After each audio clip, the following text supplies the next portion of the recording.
Now, see, I get chastised by a Darlie supporter about contacting places, and reaching out to places. And to this day, this officer, David Wadell, formerly of the Rowlett Police Department, is being accused of actually witnessing an intruder run out of the house.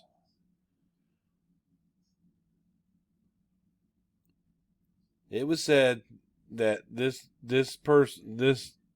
officer witnessed an intruder who told him, "My wife and my kids have been stabbed," and that he walked away from that person and went in that house by himself. That's what we're being told. That's what the public's being told right now.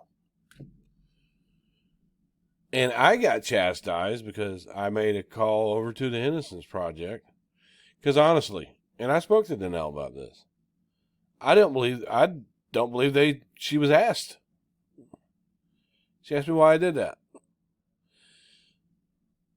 But somebody chastised me, right? A Darlie supporter chastised me for contacting anybody about the case.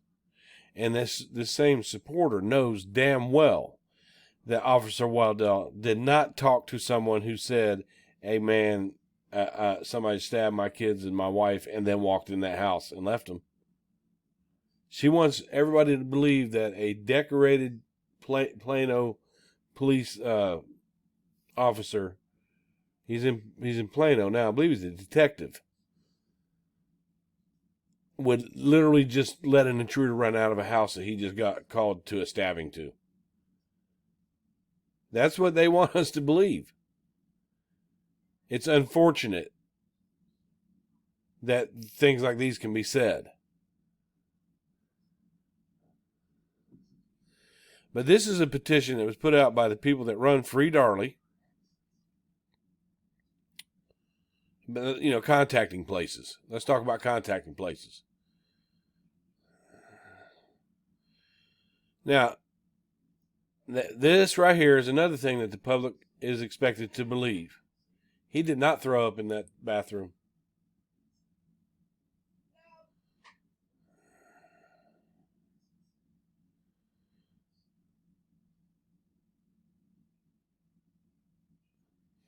They're calling him a liar. But they don't like to be called liars. See, everybody lied unless they testified for Darlie. Everybody lied. Everybody else lied. Or they were under Greg Davis's spell.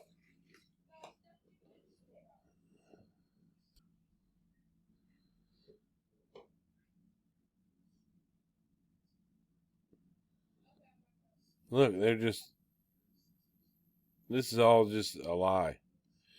But, and they're contacting chief of police and commission on law enforcement, but if I contact somebody, I'm showing my ass and being an asshole. And I'm done with you type shit. I know other people that called places where they saw a court case. Sometimes when people accuse you of doing stuff, they don't realize that they've done that damn stuff themselves. Calling places to cause trouble. Leave that family alone type shit. But David Wadell, let's see.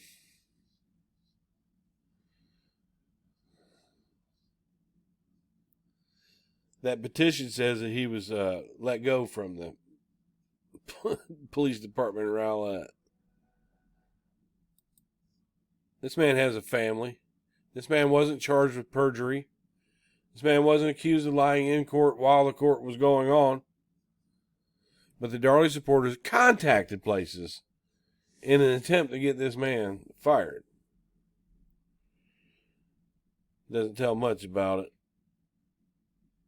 Doesn't tell much about him, but that's him. He's a detective today. Let's see if we can find out a little more about him. Just little things mean a lot to me. It was said that Wadell was dispatched to the scene. Okay, your radio in your car, does it have the ability to monitor that radio channel also? Fire tones, ambulance. It's pretty quick that them fire tones went off like that.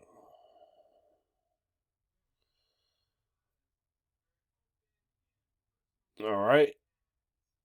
The next thing you heard come over, I switched over to the fire channel. I heard them dispatch the fire department to 5801 Eagle on a stabbing. So this officer knew that there was already a stabbing there. So he would have been prepared. He wouldn't just let somebody run on past him. Police training.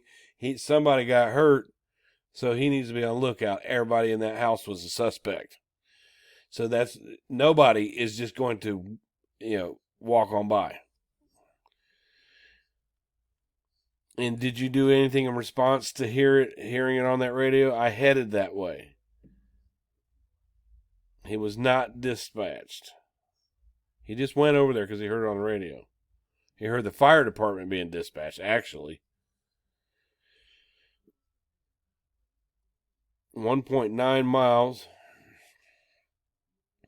Let's see if we can find it. So we can see that the Victory Baptist Church is right here. He would have zipped up this way. I don't know if he would have went. I don't know what route he says, but it's not far. It's like 1.8 miles tops. And he was just sitting there, probably monitoring this traffic along this way. But his route would have been, you'd think he'd go down Chelsea over this way, but I don't know if you can get through there to Darlie. He said it was about 1.9 miles.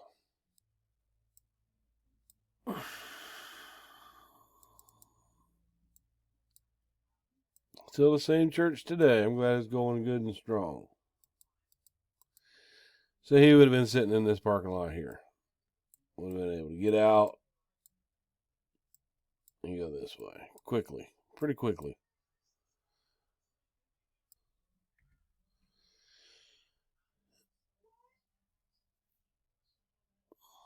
Two or 3 minutes. No car speeding away from that area, and he knows it's a stabbing. He hears it on the fire, the ambulance. Nothing unusual. He's the first responding officer. Nobody on foot, nobody in the car. The only person he saw was Routier.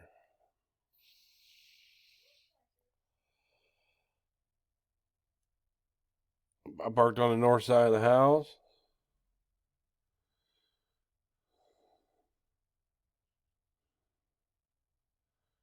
Showing exactly where his car was parked.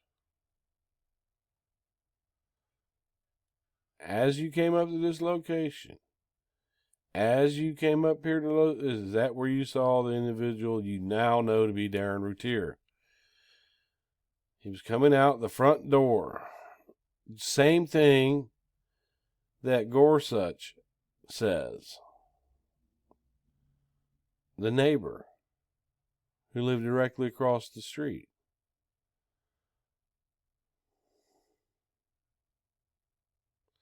Same description as Gorsuch gave.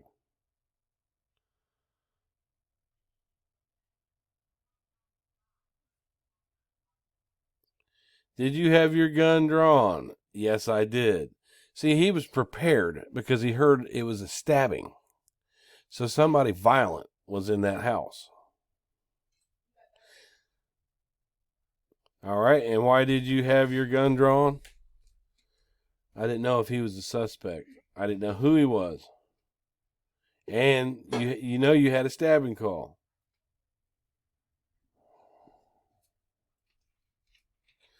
What did you do as you came up here and saw this individual running out of the house? I hollered at him to stop. Then I walked over and met him in front of the fountain here.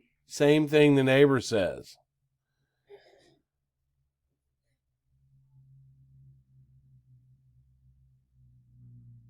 I followed him inside the house. So if Danelle's saying on her TikTok that Officer Wadell witnessed this guy come out of the house, they just let him go, and that guy talked to him. The guy said, a woman has stabbed, my kids have been stabbed. But he witnessed Darren walk back into the house. All right? So that would mean if an intruder went out the front door, as Danelle stated, that means Darren would have seen him. They're saying that this police officer lies on the stand.